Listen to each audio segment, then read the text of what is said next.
একজন মুসলমানের প্রতি আরেকজন মুসলমানের কি হক। তারপরে নবীজি বলতেছেন ওয়ায়ানসাহু লাহু ইদা শাহিদা আও গাবা।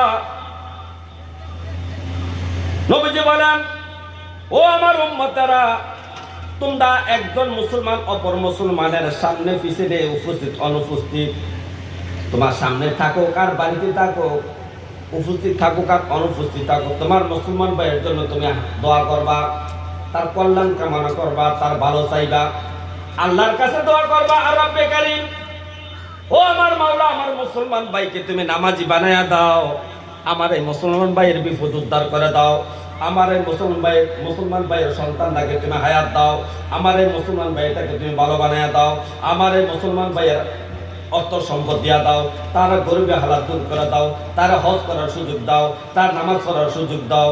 এইভাবে যখন আপনি দোয়া করবেন, আপনি মুসলমান আরেকটা মুসলমানের জন্য দোয়া করবেন, তাতে আপনার লাভ কি? আপনার লাভ বেশি। আপনি যার জন্য দোয়া করছেন তার লাভ কম, আপনার লাভ কিন্তু বেশি। আপনি যখন দোয়া করেন, ইয়া আল্লাহ, আমার অমুক গ্রামের অমুক ভাইয়ের নেক হায়াত তুমি বাড়াইয়া দাও, ফেরেশতারা লক্ষ লক্ষ ফেরেশতা বলতেছে কাজা কাজা। তার মানে যে ব্যক্তি দোয়া করলো রব্বে কারীম তুমিও তার হায়াত বাড়াইয়া দাও। আপনি যখন দোয়া করছেন আল্লাহ রহিম মিয়ার ছেলের নেক হায়াত বাড়াইয়া দেন, তখন ফেরেশতারা বলতেছে কাজা কাজা।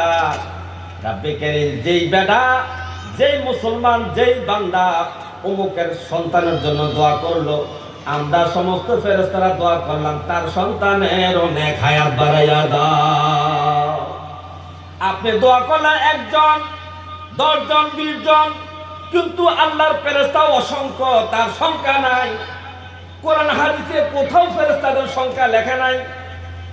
এই অসংখ্য ফেরেশতারা আপনার জন্য দোয়া করতেছে। রব্বে কারীম, যে বান্দা, যে মুসলমান, ওই মুসলমানের জন্য দোয়া করলে তার অভাব দূর করে দাও।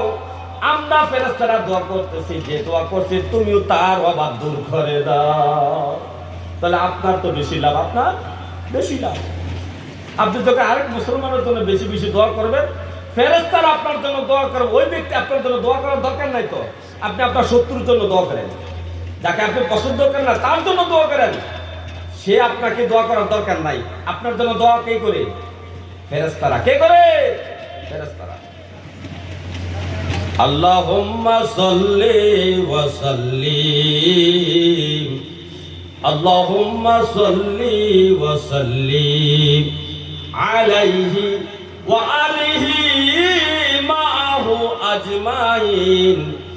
আল্লাহুম্মা সাল্লি ওয়া সাল্লিম, আল্লাহুম্মা সাল্লি ওয়া সাল্লিম। কি করিলে বব বাজারে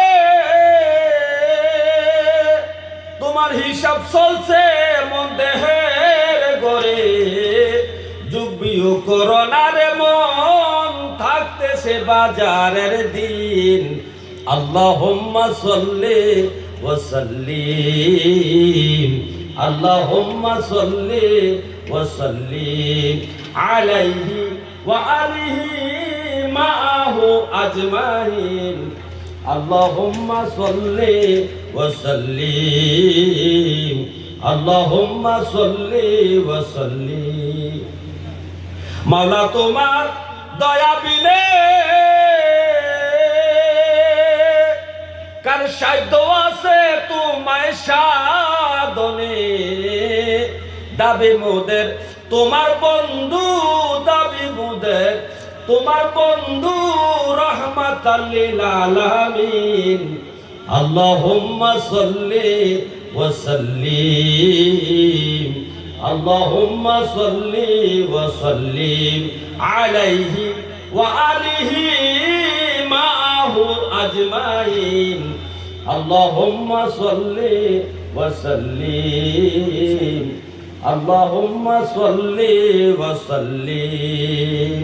তবে আজকে সর্বসাকুল্য কথা হলো, আমরা যে 6টা হকের কথা আলোচনা করলাম, আল্লাহ তাআলা যেন আমাদের মুসলমান ভাইদের উপরে এই 6টা হক যে আছে, হকগুলা যেন আদায় করে আমরা কবরে যাইতে পারি, বলে আমিন।